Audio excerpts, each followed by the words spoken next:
Chapter 11. Little had Mrs. Dashwood or her daughters imagined, when they first came into Devonshire, that so many engagements would arise to occupy their time as shortly presented themselves, or that they should have such frequent invitations and such constant visitors as to leave them little leisure for serious employment. Yet such was the case. When Marianne was recovered, the schemes of amusement at home and abroad, which Sir John had been previously forming, were put in execution.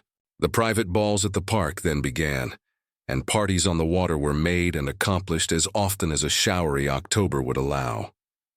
In every meeting of the kind Willoughby was included, and the ease and familiarity which naturally attended these parties were exactly calculated to give increasing intimacy to his acquaintance with the Dashwoods, to afford him opportunity of witnessing the excellencies of Marianne, of marking his animated admiration of her, and of receiving in her behavior to himself the most pointed assurance of her affection.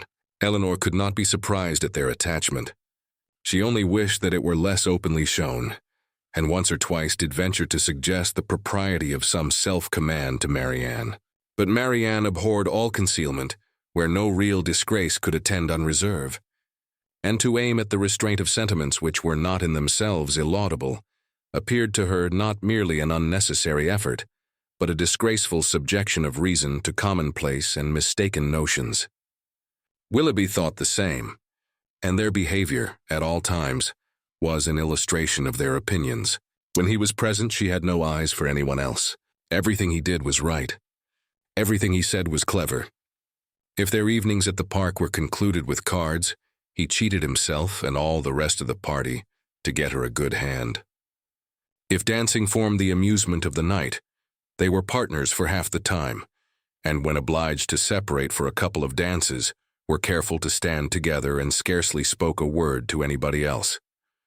Such conduct made them, of course, most exceedingly laughed at, but ridicule could not shame, and seemed hardly to provoke them.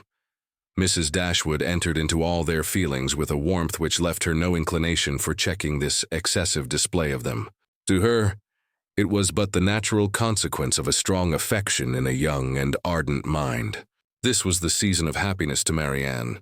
Her heart was devoted to Willoughby, and the fond attachment to Norland, which she brought with her from Sussex, was more likely to be softened than she had thought it possible before, by the charms which his society bestowed on her present home. Elinor's happiness was not so great. Her heart was not so much at ease, nor her satisfaction in their amusements so pure. They afforded her no companion that could make amends for what she had left behind, nor that could teach her to think of Norland with less regret than ever. Neither Lady Middleton nor Mrs. Jennings could supply to her the conversation she missed, although the latter was an everlasting talker, and from the first had regarded her with a kindness which ensured her a large share of her discourse. She had already repeated her own history to Elinor 3 or 4 times, and had Elinor's memory been equal to her means of improvement, she might have known very early in her acquaintance all the particulars of Mr. Jennings's last illness, and what he said to his wife a few minutes before he died.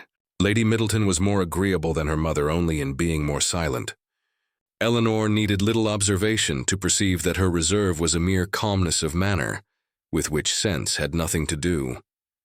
Towards her husband and mother she was the same as to them, and intimacy was, therefore, neither to be looked for nor desired. She had nothing to say one day that she had not said the day before. Her insipidity was invariable, for even her spirits were always the same, and though she did not oppose the parties arranged by her husband, provided everything were conducted in style, and her 2 eldest children attended her, she never appeared to receive more enjoyment from them than she might have experienced in sitting at home. And so little did her presence add to the pleasure of the others, by any share in their conversation, that they were sometimes only reminded of her being amongst them by her solicitude about her troublesome boys. In Colonel Brandon alone, of all her new acquaintance, did Elinor find a person who could, in any degree, claim the respect of abilities, excite the interest of friendship, or give pleasure as a companion. Willoughby was out of the question. Her admiration and regard, even her sisterly regard, was all his own. But he was a lover.